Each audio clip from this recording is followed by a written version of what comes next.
I hope you are well at your side. Today we will continue our chapter 3rd, Constitutional Design. In this chapter today we will discussing about the guiding values of the Indian Constitution and the dreams and the promise of the Indian Constitution. In this book we shall study the exact provisions of the Constitution on different subjects. At this stage, let's begin by understanding the overall philosophy of what our Constitution is all about. कि पूरे जो constitution है, इस पूरे constitution की philosophy क्या है, इसमें किसके बारे में कहा गया है, लिखा गया है. We can do this in two ways. We can understanding it by reading the views of some of our major leaders on our constitution. ये हम इस तरीके से समझ सकते हैं कि जो हमारे कॉन्स्टिट्यूशन को बनाने वाले जो लीडर्स थे, उनके मेजर लीडर्स के क्या व्यूज थे. But it is equally important to read what the constitution says about its own philosophy. लेकिन रियल में कि कॉन्स्टिट्यूशन की अपनी फिलोसफी क्या है. मेजर लीडर्स की फिलोसफी कुछ डिफरेंट हो सकती है, बट ओवरऑल कॉन्स्टिट्यूशन की जो फिलोसफी वो क्या है. But it is equally important to read what the constitution says about its own philosophy. This is what the preamble to the constitution does.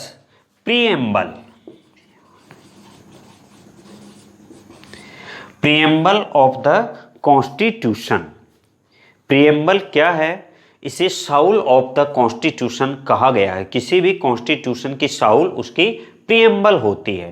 Hindi में इसे प्रस्तावना कहते हैं, समरी कहते हैं. अर्थात ओवरऑल उस कॉन्स्टिट्यूशन में किस चीज़ के बारे में है, उसका मेन इंडेक्स क्या है, वो ही प्रीएम्बल होती है, जिसे साउल ऑफ द कॉन्स्टिट्यूशन भी कहा जाता है. मीन्स पूरे कॉन्स्टिट्यूशन का सार जो है वो इसी में होता है. और अपनी जो एनसीईआरटी की बुक्स हैं, उन बुक्स में जो फर्स्ट पेज है, बुक का फर्स्ट पेज, स्पेशली सिविक्स की बुक्स में, एसएसटी की बुक्स में ये फंडामेंटल ड्यूटीज, फंडामेंटल राइट्स और प्रीएम्बल ऑफ द कॉन्स्टिट्यूशन ये लिखी हुई आती है.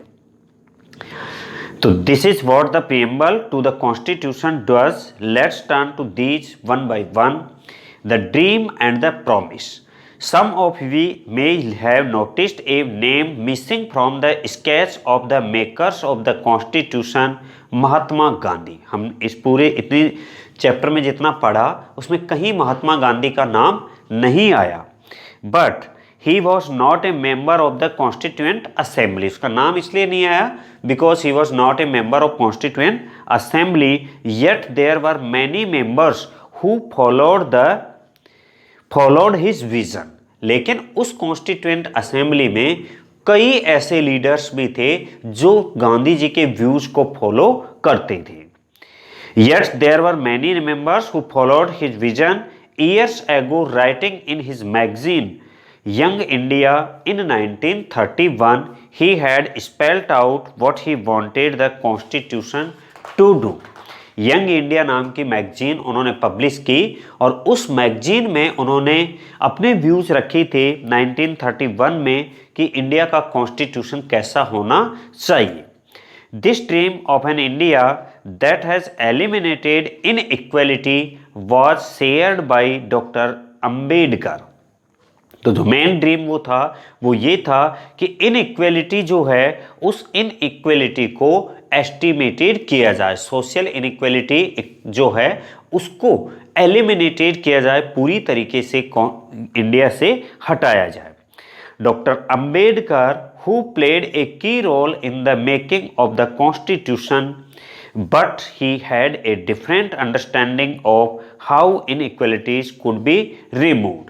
गांधी जी और बी.आर. अंबेडकर दोनों के बीच में विरोधाभास था इस बात को लेकर के कि इनइक्वालिटीज को कैसे दूर किया जाए. ही often bitterly criticised Mahatma Gandhi and his vision. और उन्होंने बहुत बार गांधी जी और उनके जो व्यूज थे, विचार थे, उनको क्रिटिसाइज की, आलोचना की. He is concluding speech to the Constituent Assembly. He stated his anxiety very clearly, उनकी नाराजगी उसने क्लियरली जाहिर की अपने एक स्पीच में जो उन्होंने कहा था। फिलॉसफी ऑफ द कॉन्स्टिट्यूशन, कि what is the philosophy of the constitution, values that inspired and guided the freedom struggle and were in turn nurtured by it, formed the foundation of India's democracy. These values are embedded in the preamble of the Indian Constitution. They guide all the articles of the Indian Constitution. The Constitution begins with a short statement of its basic values. This is called the preamble, कि पूरे constitution का जो सार है, जो summary है, short statement है, that is called the preamble.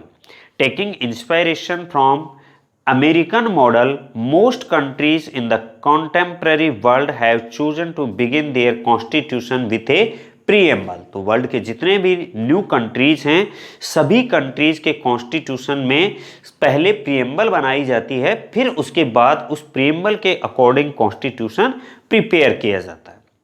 तो let's read the preamble of our constitution very carefully and understand the meaning of each of its keywords.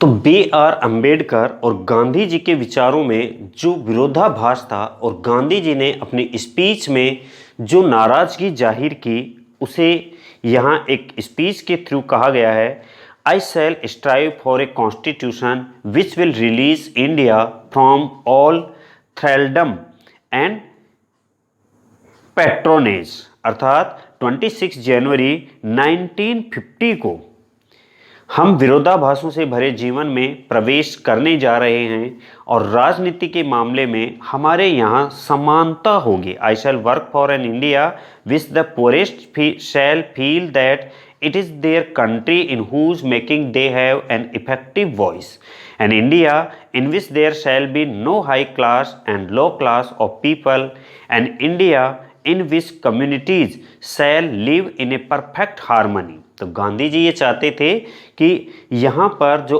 Poor और रिचर पर्सन हैं उनके बीच में इक्वलिटी होनी चाहिए, कोई लो क्लास यहाँ पर नहीं होनी चाहिए, हाई क्लास और लो क्लास नहीं होनी चाहिए। There can be no room in such an India for the curse of untouchability, और इंडिया में अनटचेबिलिटी को कहीं पर कोई जगह नहीं होना चाहिए। और गांधी जी इस अनटचेबिलिटी के खिलाफ थे और the curse of the intoxicating drinks and drugs, और नशे के और जो नशीले पेय पदार्थ और नशे से वो खिलाफ थे, इनको कोई जगह नहीं होनी चाहिए। Woman will enjoy the same rights as man, और वो चाहते थे कि मैन और वुमन हैं वो दोनों को सेम राइट्स मिलने चाहिए। I shall be satisfied with nothing else, और मैं इसके अलावा किसी चीज़ से सेटिस्फाइड नहीं हो सकता। तो ये विचार गांधी जी के थे कि गांधी जी के अकॉर्डिंग कॉन्स्टिट्यूशन कैसा होना चाहिए।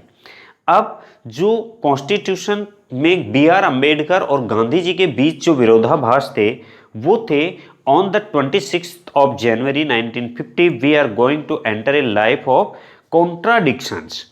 In politics we will have equality and in social and economic life we will have inequality. तो B.R. अम्बेडकर कहते हैं कि पॉलिटिकली हम इक्वल हैं, पॉलिटिकल राइट्स जो हैं वो इक्वलिटी मिल रहे हैं, but in social and economic life we are not equal.